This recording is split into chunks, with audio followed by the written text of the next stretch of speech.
Declaro aberta a sessão extraordinária do Tribunal Pleno do Tribunal Superior do Trabalho, designada para hoje, 14 de setembro de 2012.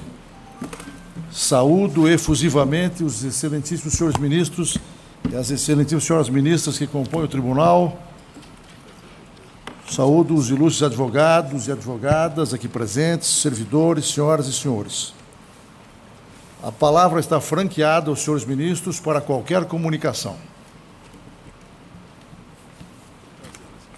Egrégio Tribunal. Esta sessão foi convocada com o objetivo primordial de deliberar oficialmente sobre as matérias submetidas ao crivo do tribunal ao longo da presente semana.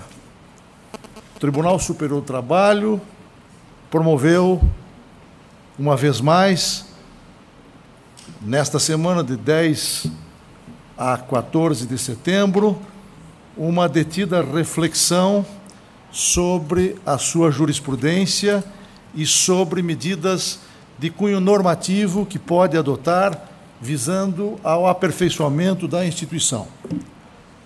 Recebemos inúmeras sugestões para o aperfeiçoamento do tribunal. Isso levou o tribunal a dividir-se para a dinamização dos estudos e das reflexões ao longo desta semana, em dois grupos, um grupo de jurisprudência e um grupo de normatização. A presente sessão tem por objetivo examinar e oficializar as decisões referentes aos dois grupos de trabalho a que venho de fazer referência. No que tange ao aperfeiçoamento da jurisprudência do tribunal, nós tivemos ensejo de receber centenas de propostas, de sugestões, de críticas dirigidas à nossa jurisprudência e sobre as quais o tribunal, em grupo de jurisprudência e depois em reunião plenária, sobre elas o tribunal, dizia eu, debruçou-se ao longo dessa semana. Está claro que não nos foi possível, dada a exiguidade de tempo, não nos foi possível o exame de todas as propostas que nos chegaram, ainda que muitas delas se revistam da maior importância e nos mereçam toda a consideração. Mas não foi possível examinar todas. Ao longo desta semana, de exaustivos, ricos e intensos debates, tivemos ensejo de examinar 43 temas da jurisprudência do Tribunal Superior do Trabalho. Do exame desses temas, o balanço que se faz objetivamente é o seguinte: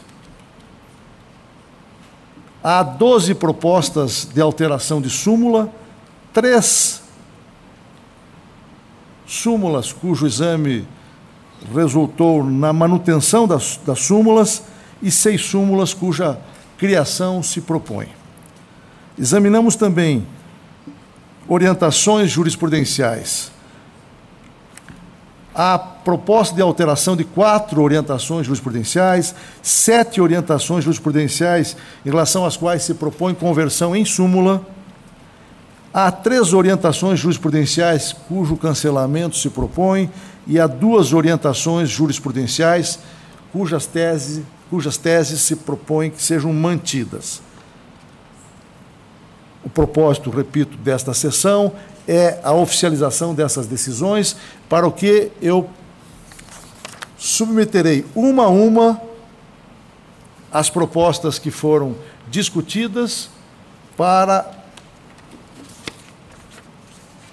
efeito de decisão do Tribunal Superior do Trabalho em sua composição plenária.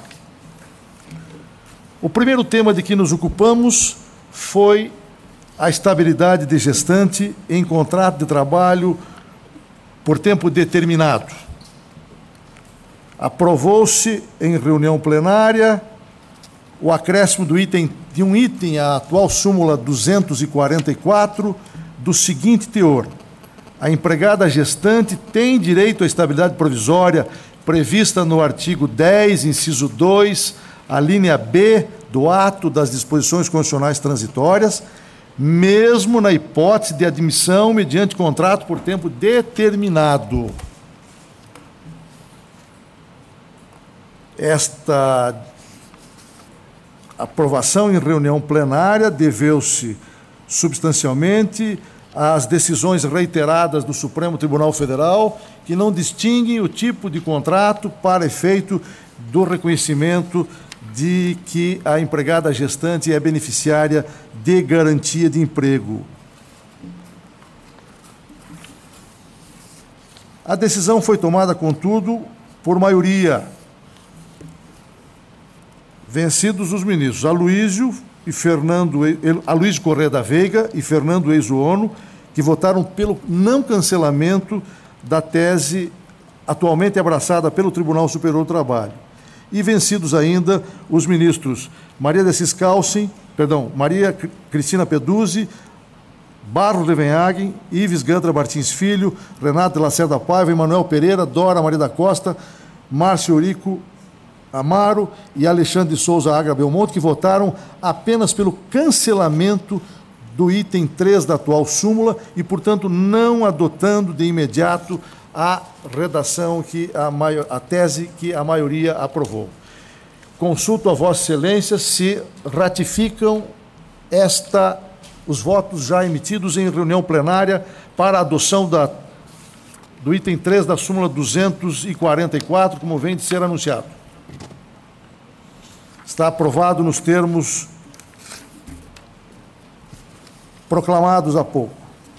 A segunda matéria submetida à deliberação do tribunal foi a proposta de cancelamento da súmula 228 do Tribunal Superior do Trabalho, que é a súmula que trata da base de cálculo do adicional de insalubridade. Esta súmula adotou a tese de que a base de cálculo do adicional de insalubridade é o salário básico do empregado, mas houve impugnação no Supremo Tribunal Federal e foi concedida uma liminar para suspender a eficácia desta decisão, de tal sorte que prevalece hoje, em observância às decisões reiteradas do Supremo Tribunal Federal, o entendimento de que é o salário mínimo que serve de base de cálculo para o adicional de insalubridade. Não obstante, como a matéria está sub júdice, pareceu à maioria dos ministros integrantes do tribunal, vencido o ministro Ives Gandra da Silva Martins Filho, que conviria transitoriamente acrescer um adendo à atual súmula para acentuar o seguinte: súmula cuja eficácia está suspensa por decisão liminar do Supremo Tribunal Federal. Indago se Vossas Excelências oficializam esta pequena alteração, não de mérito, mas esclarecedora, do teor da súmula 228. É unânime a aprovação, vencido o ministro Ives Gandra da Silva Martins... Perdão, é por maioria a votação, vencido o ministro Ives Gandra da Silva Martins Filho. A terceira matéria de que cuidamos foi a proposta de revisão da súmula 369, inciso 1, do Tribunal Superior do Trabalho, que trata da estabilidade de empregado eleito para cargo de direção sindical. Deliberou-se por maioria dar uma nova redação ao item 1 da súmula 369, vazada do seguinte teor: item 1, é assegurada a estabilidade provisória ao empregado dirigente sindial, ainda que a comunicação do registro da candidatura ou da eleição e da posse seja realizada fora do prazo previsto no artigo 543, parágrafo 5º da CLT, desde que a ciência ao empregador, por qualquer meio, ocorra na vigência do contrato de trabalho. Essa decisão, em reunião plenária, foi tomada por maioria, vencido apenas Sua Excelência o ministro Barros Levenhag. O tribunal, em sua maioria, encampou essa tese, considerando, em primeiro lugar, que a estabilidade do dirigente sindical merece especial proteção no sistema jurídico trabalhista. Segundo, a formalidade da data de notificação, pareceu a maioria, tem um caráter instrumental, não substantivo.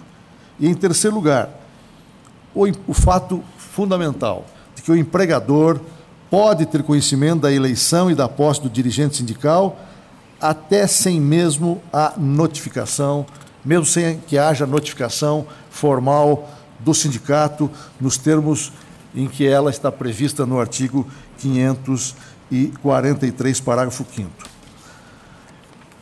Indago se Vossas Excelências ratificam essa decisão. Está aprovada, portanto, a nova redação da súmula 369, inciso 1, por maioria de votos, vencido o ministro Barros Levenhag.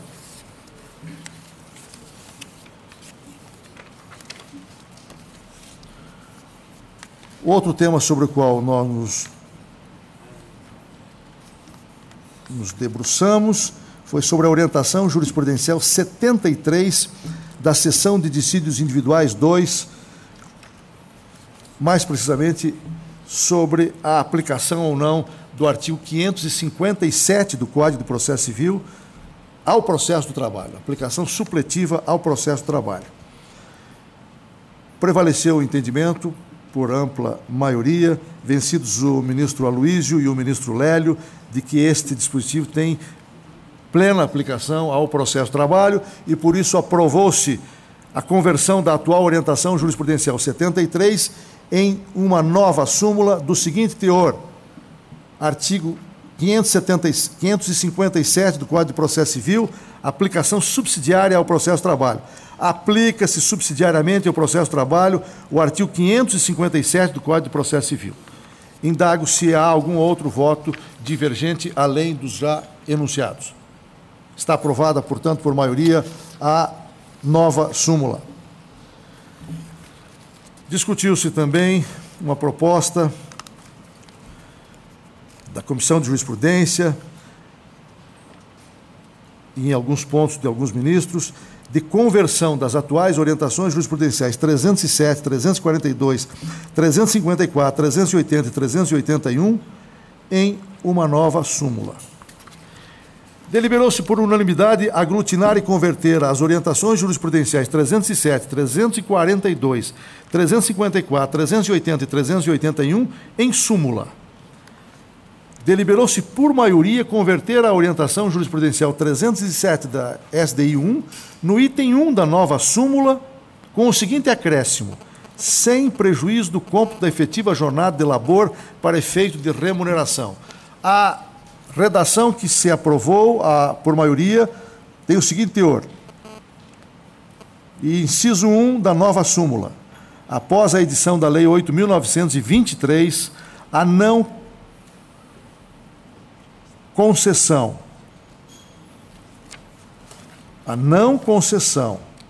ou a concessão parcial do intervalo intrajornada mínimo para repouso e alimentação a empregados urbanos e rurais implica o pagamento total do período correspondente e não apenas daquele suprimido, com acréscimo de no mínimo 50% sobre o valor da remuneração da hora normal de trabalho, artigo 71 da CLT, sem prejuízo do cômputo da efetiva jornada de labor para efeito de remuneração.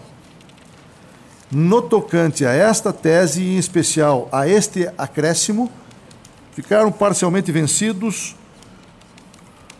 A ministra Maria Cristina Peduzzi, o ministro Ives, a ministra Calcin, a ministra Dora, o ministro Fernando Eizuono e a ministra Delaide, esclareço, em pontos diversos. Indago se Vossa Excelência ratificam esta decisão e se os votos divergentes se mantêm tais como já enunciados. Está aprovada a redação da nova súmula, do item 1 da nova súmula, que trata do intervalo intrajornada. Deliberou-se também por maioria, a propósito, converter o item 1, ainda para efeito de consagração em súmula, converter o item 1 da orientação jurisprudencial 342 no item 2 da nova súmula, com o seguinte teor, que meramente ratifica a atual orientação jurisprudencial 342 do seguinte teor. É inválida a cláusula de acordo ou convenção coletiva de trabalho, contemplando a supressão ou redução do intervalo intrajornada, porque esse constitui medida de higiene, saúde e segurança do trabalho, garantido por norma de ordem pública, artigo 71 da CLT e artigo 7º, inciso 22 da Constituição Federal, infenso à negociação coletiva. Essa decisão foi tomada por maioria, vencido o ministro Ives Gandra da Silva Martins Filho. Indago se vocês ratificam essa decisão, vencido o ministro Ives. Assim se decide.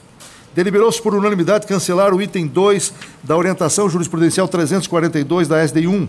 Em consequência, não se aprovou a sua conversão no item 3 da nova súmula. Deliberou-se por maioria converter a orientação jurisprudencial 354 da SDI 1 no item 3 da nova súmula com o seguinte teor. Possui natureza salarial a parcela prevista no artigo 71, parágrafo 4º da CLT, com a redação introduzida pela Lei 8.923, de 27 de julho de 1994, quando não concedido ou reduzido pelo empregador o intervalo mínimo intrajornada para repouso e alimentação, repercutindo assim no cálculo de outras parcelas salariais. Nesse ponto, a decisão foi tomada por maioria, vencidos os ministros Cristina, Renato de Lacerda Paiva e Dora Maria da Costa, vencidos parcialmente, e integralmente ficou vencido o ministro Ives Gandra da Silva Martins Filho. Indago se vocês ratificam essa decisão. Está ratificada a decisão com os votos vencidos já enunciados. Deliberou-se também por maioria converter a orientação jurisprudencial 380 da SDI 1 no item 4 da nova súmula com o seguinte teor. Item 4. Ultrapassada habitualmente a jornada de 6 horas de trabalho, é devido o gozo do intervalo intrajornada mínimo de 1 hora, obrigando o empregador a remunerar o período para descanso e alimentação não usufruído como extra acrescido do respectivo adicional na forma prevista no artigo 71, caput, parágrafo 4º da CLT. Nesse ponto votou vencido o ministro Brito Pereira e também votou vencido o ministro Fernando Eizuono. Indago se Vossa Excelência ratificam essa decisão. Está ratificada a decisão com os votos vencidos que venho de declinar. Deliberou-se também por unanimidade cancelar a orientação jurisprudencial 381, porque é absorvida pelo item 1 da nova súmula. E agora transcrevo o inteiro teor da súmula nos termos que venho de anunciar. Foi unânime a deliberação de cancelar a orientação jurisprudencial 341. Vossa Excelência ratificam? Está ratificado o cancelamento da orientação jurisprudencial 381 da SDI 1, visto que é absorvida pelo item 1 da nova súmula. Deliberou-se ainda, senhores ministros, pela conversão da orientação jurisprudencial 52 da SDI 1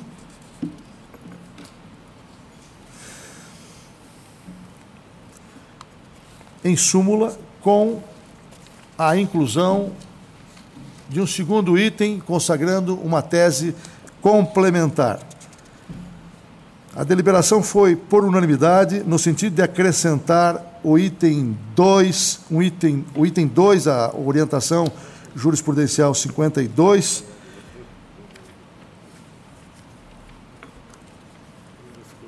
do seguinte teor: para os efeitos do item anterior, é essencial que o signatário, ao menos, declare-se exercente do cargo de procurador, não bastando a indicação do número de inscrição na Ordem dos Advogados do Brasil.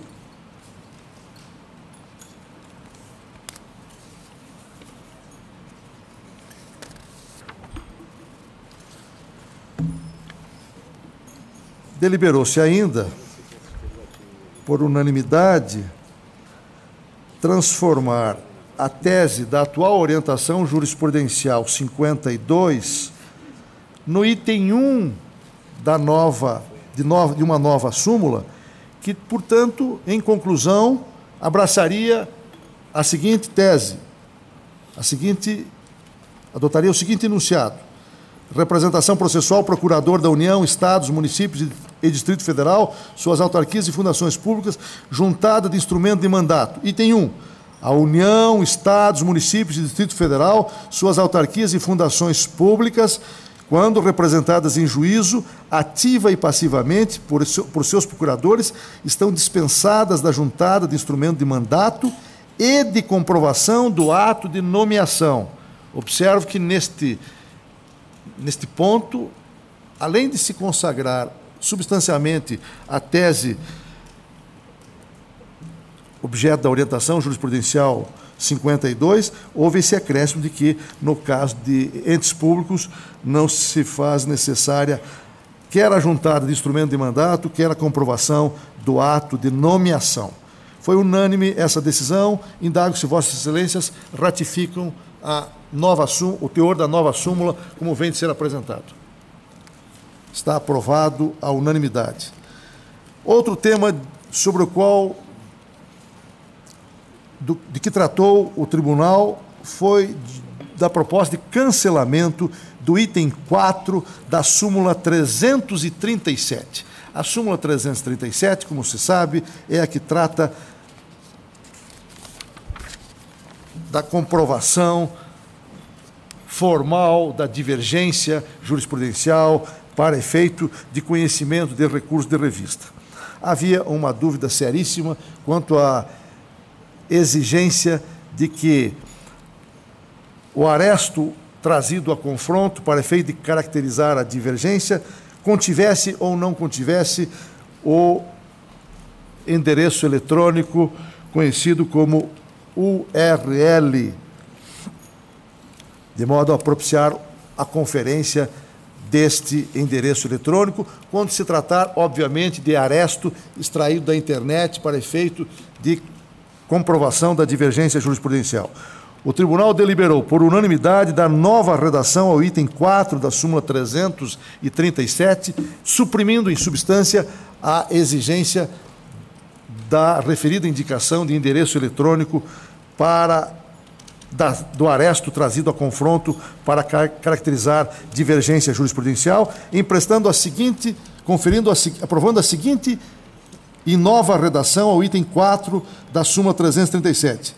É válida para a comprovação da divergência jurisprudencial justificadora do recurso a indicação de aresto extraído de repositório oficial na internet, desde que o recorrente: a. transcreva o trecho divergente, b. aponte o sítio de onde foi extraído, e c. decline o número do processo, o órgão prolator do acórdão e a data da respectiva publicação no Diário Eletrônico da Justiça do Trabalho. Indago se Vossas Excelências ratificam esta alteração na súmula 337. É unânime a decisão. Examinou-se também proposta de cancelamento do item 2 da súmula 221,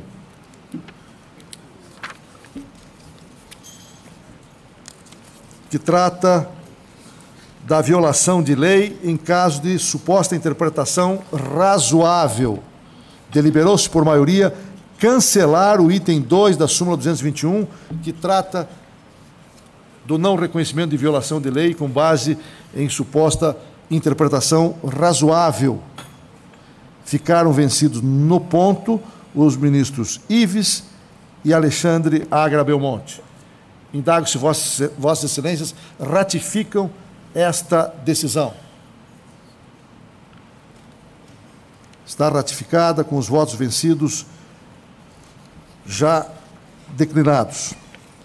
Deliberou-se também por unanimidade dar uma nova redação à súmula 221 com o seguinte teor: recurso de revista, violação de lei, indicação de preceito. A inadmissibilidade de recurso de revista por violação tem como pressuposto a indicação expressa de dispositivo de lei ou da Constituição tido como violado. Manteve-se a tese atual, simplesmente suprimiu-se o inciso da súmula. É unânime a decisão? É unânime a decisão. Outra questão de que cuidamos nesta semana do Tribunal Superior do Trabalho foi a proposta de cancelamento da súmula 136 do Tribunal Superior do Trabalho, que trata do princípio da identidade física do juiz. Esta súmula, como se recorda, a súmula atual, como se recorda, é uma súmula da década de 80, mais precisamente foi adotada em 1982, consagrando o entendimento de que não há necessidade de que o juiz que instrui necessariamente julgue a lide. Esta é a tese atual.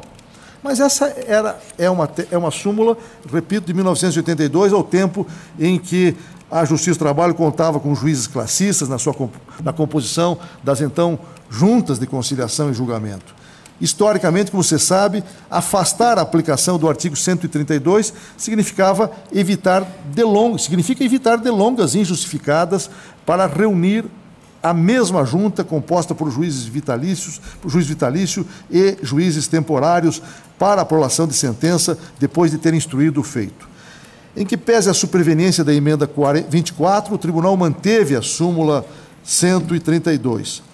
Pareceu-nos que, todavia, que chegou a hora de cancelar esta súmula em virtude das inegáveis e incontestes vantagens que oferece o sistema consagrado já no Código de Processo Civil, artigo 132, segundo o qual o juiz que instrui é o juiz que julga. Tal como, aliás, o Conselho Superior da Justiça do Trabalho vem decidindo ao apreciar impugnações de atos normativos emanados de tribunais regionais do trabalho, em que já se consagra essa diretriz. Daí porque se propôs o cancelamento da súmula 136, e essa deliberação foi tomada por maioria de votos, vencida a ministra Maria de Assis Calça. Indago se Vossas Excelências ratificam essa decisão. Então está ratificada a decisão de cancelar a súmula 136, vencida a ministra Maria de Assis Calça. Examinou-se uma proposta de criação de súmula, também tendo por objetivo reconhecer o direito a intervalo intrajornada de empregado que presta serviço em ambiente artificialmente frio, que não seja câmara frigorífica, tal como previsto no artigo 253. Deliberou-se por maioria editar uma nova súmula com a seguinte redação: intervalo para recuperação térmica do empregado, ambiente artificialmente frio, horas extras, artigo 253 da CLT, aplicação analógica. O empregado submetido a trabalho contínuo em ambiente artificialmente frio, nos termos do parágrafo único do artigo 253 da CLT, ainda que não labore em câmara frigorífica, tem direito ao intervalo intrajornada previsto no caput do artigo 253 da CLT. Ou seja, a cada 1h40 de labor, 20 minutos de descanso. Esta súmula foi aprovada por maioria, vencido o ministro Ives Gandra da Silva Martins Filho. Consulto Vossas Excelências se ratificam e oficializam a criação desta nova súmula com este teor. Está ratificada, portanto, a deliberação e oficializada, vencido o ministro Ives. Examinou-se também uma proposta de criação de súmula reconhecendo estabilidade provisória ao empregado vítima de acidente de trabalho que haja firmado contrato de trabalho por tempo determinado. Deliberou-se por maioria acrescentar o item 3 à súmula 378 com o seguinte teor: estabilidade provisória, acidente de trabalho, artigo 118 da Lei 8.213. Item 3. O empregado submetido a contrato de trabalho por tempo determinado goza da garantia provisória de emprego decorrente de acidente de trabalho prevista no artigo 118 da Lei 8.213. Vencido neste ponto o ministro Fernando Eizuono. Consulto Vossas Excelências se ratificam a adoção deste item 3 como tese sumulada do Tribunal Superior do Trabalho. Está oficializada a decisão, vencido o ministro Fernando Eizuono. Examinou-se também uma proposta de súmula que tem por objeto elucidar a partir de quando a atualização monetária do valor da indenização a que o empregador haja sido condenado em virtude de dano moral e também a partir de quando incidem os juros moratórios nesse caso. Deliberou-se à unanimidade editar nova súmula com o seguinte teor: danos morais, juros de mora e correção monetária e atualização monetária. Juros de mora e atualização monetária. Termo inicial: nas condenações por dano moral, a atualização monetária é devida a partir da data da decisão de arbitramento ou de alteração do valor. Os juros incidem desde o ajuizamento da ação, nos termos do artigo 883 da CLT. Indago se Vossas Excelências ratificam e oficializam essa decisão. Está aprovada a edição de súmula com esse teor, à unanimidade. Examinou-se também proposta de criação de súmula que trata da preservação do plano de saúde ou da assistência médica do empregado que haja sido vítima de acidente de trabalho, enquanto ele se encontrar percebendo aposentadoria por invalidez ou auxílio-doença acidentário. A unanimidade aprovou-se a edição de nova súmula com o seguinte teor: auxílio-doença acidentário, aposentadoria por invalidez, suspensão do contrato de trabalho, reconhecimento do direito à manutenção de plano de saúde ou de assistência médica. Assegura-se o direito à manutenção de plano de saúde ou de assistência médica oferecido pela empresa ao empregado, não obstante suspenso o contrato de trabalho em virtude de auxílio-doença acidentário ou de aposentadoria por invalidez. Indago se Vossas Excelências ratificam essa decisão. Então está aprovada à unanimidade a edição de súmula consagrando essa tese. Examinou-se também proposta de cancelamento da orientação jurisprudencial 84 da SDI 1, que cuida do aviso prévio da proporcionalidade do aviso prévio. Deliberou-se por unanimidade editar uma nova súmula do seguinte teor, com o seguinte teor: aviso prévio, proporcionalidade. O direito ao aviso prévio proporcional ao tempo de serviço somente é assegurado nas rescisões de contrato de trabalho ocorridas a partir da publicação da Lei 12.506, em 13 de outubro de 2011.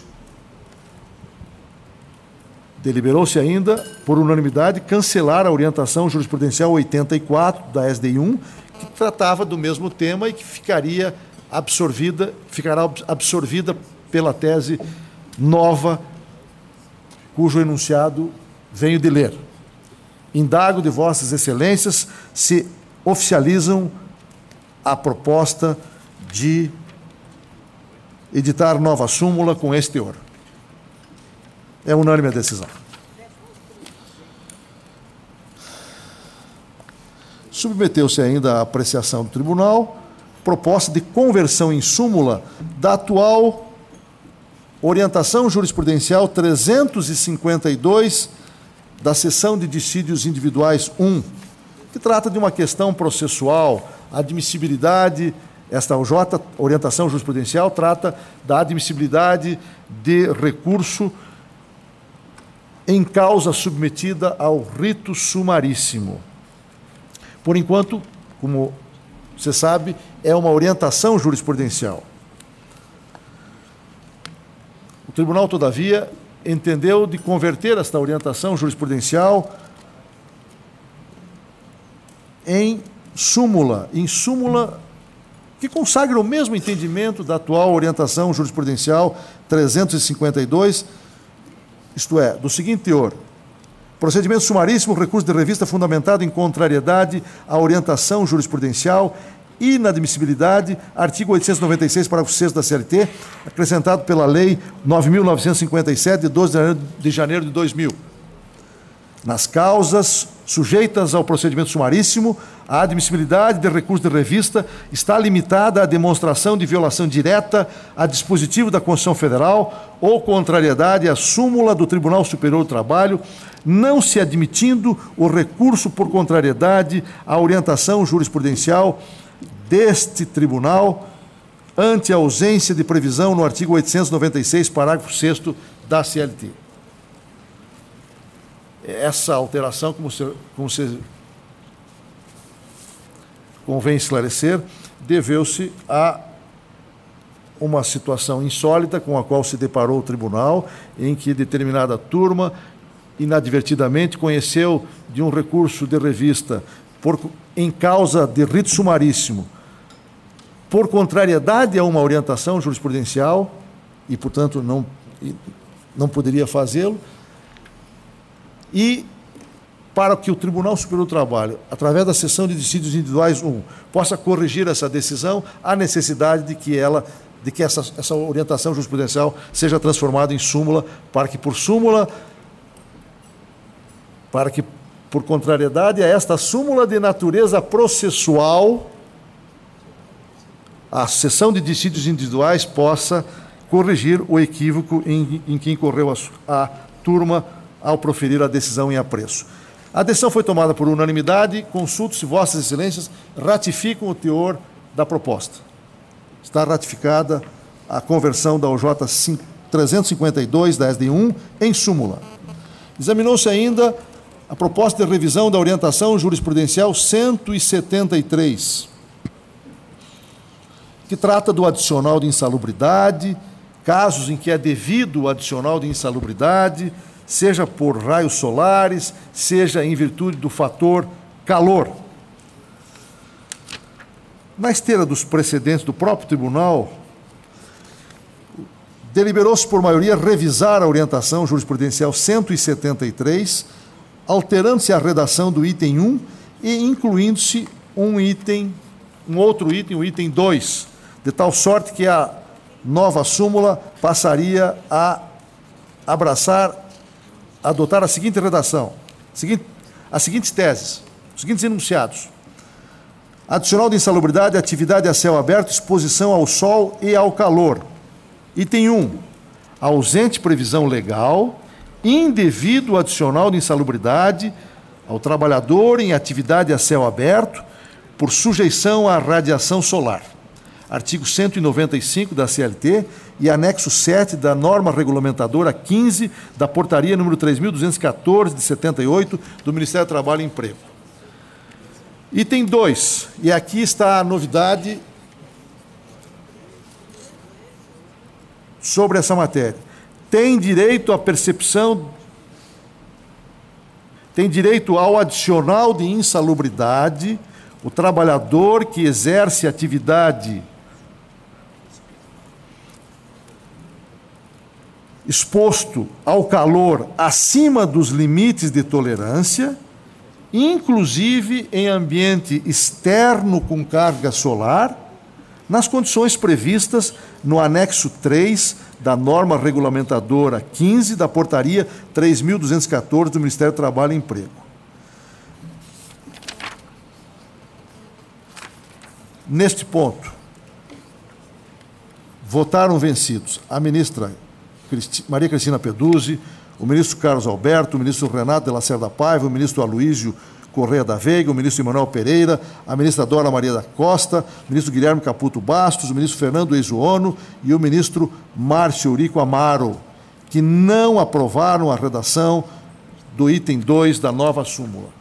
Indago se vossas excelências, evidentemente por sua maioria, ratificam o teor desta nova súmula, vencidos os ministros cujos nomes venho de declinar. Está aprovada a edição de nova súmula, nesses termos, vencidos os ministros já referidos. O Tribunal apreciou ainda a proposta de revisão da atual súmula número 428. Súmula 428, segundo a qual o fato de o uso de celular, pager ou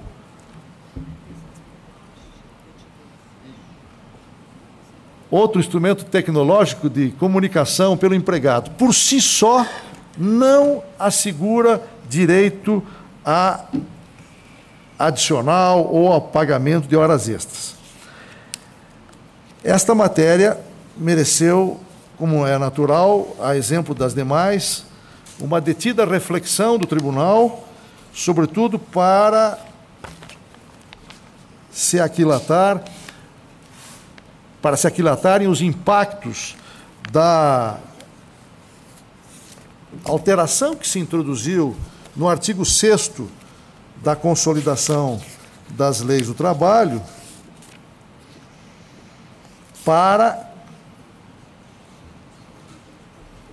no que a lei passou a declarar que o fato de o empregado ser submetido a meios de controle telemáticos ou informatizados, mesmo que o trabalho seja prestado à distância, não impede, segundo a nova lei, o reconhecimento de relação de emprego. Pareceu a maioria dos ministros do Tribunal Superior do Trabalho que se fazia necessária uma atualização e uma revisão nesta súmula. Aprovou-se, por unanimidade, uma nova redação para o item 1 da súmula 428, basicamente consagrando o entendimento atual, mas dando-lhe a seguinte redação: o uso de instrumentos telemáticos ou informatizados fornecidos pela empresa ao empregado, por si só, não caracteriza regime de sobreaviso. O que quer dizer que o empregado que meramente recebe o celular, recebe o pager, recebe um instrumento telemático informatizado do empregador, por esse simples fato, não tem direito a adicional de hora extra ou hora extra, nem se considera esse um regime de sobreaviso. Essa tese foi aprovada à unanimidade. Indago se vossas excelências ratificam essa decisão. Está ratificada a edição, a adoção de nova redação para o item 1 da súmula 428 do Tribunal Superior do Trabalho. Aprovou-se, por maioria, inserir um item 2 a esta súmula, consagrando o seguinte entendimento: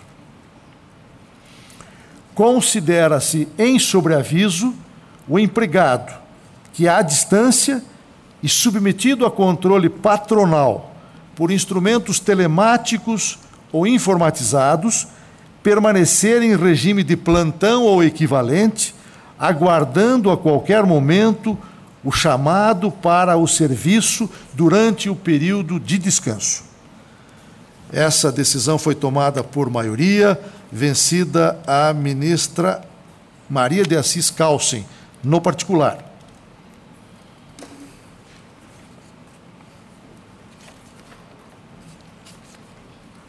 Indago se Vossas Excelências ratificam essa decisão tomada por maioria pelo Tribunal. Está aprovada, portanto, a nova redação da súmula 428 do Tribunal Superior do Trabalho. Examinou-se também uma proposta de alteração, ou melhor, de revisão das súmulas 219 e 329, que tratam da adoção ou não do princípio da sucumbência na Justiça do Trabalho em matéria de honorários advocatícios. Recorda-se que a jurisprudência que está hoje consagrada nessas súmulas reconhece que na Justiça do Trabalho só há direito o advogado só tem, o sindicato só tem direito aos honorários em caso de assistência pelo sindicato ao empregado e desde que o empregado atenda os requisitos da Lei 5.584. A proposta era de revisão desta jurisprudência consolidada e antiga do Tribunal para irmos mais além e adotarmos, como no processo civil, o princípio da sucumbência, de tal sorte que a parte vencida, seja ela qual fosse, suportaria a responsabilidade pelo pagamento dos honorários advocatícios. Um tema que, como se sabe,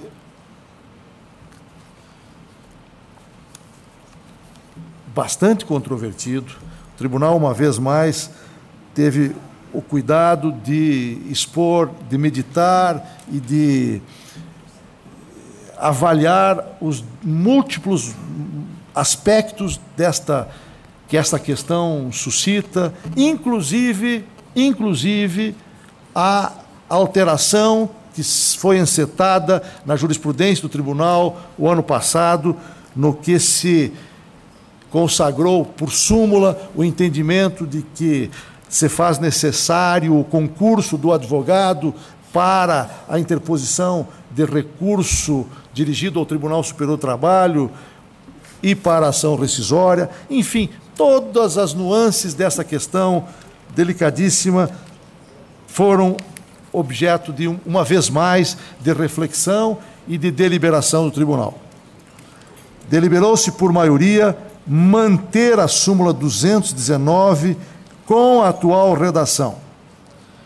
Vencidos, o presidente, fiquei vencido também o ministro Caputo Basso, o ministro Valmir Oliveira da Costa, o ministro Maurício Godinho Delgado, a ministra Cátia, o ministro Augusto César e a ministra Delaide Miranda Arantes.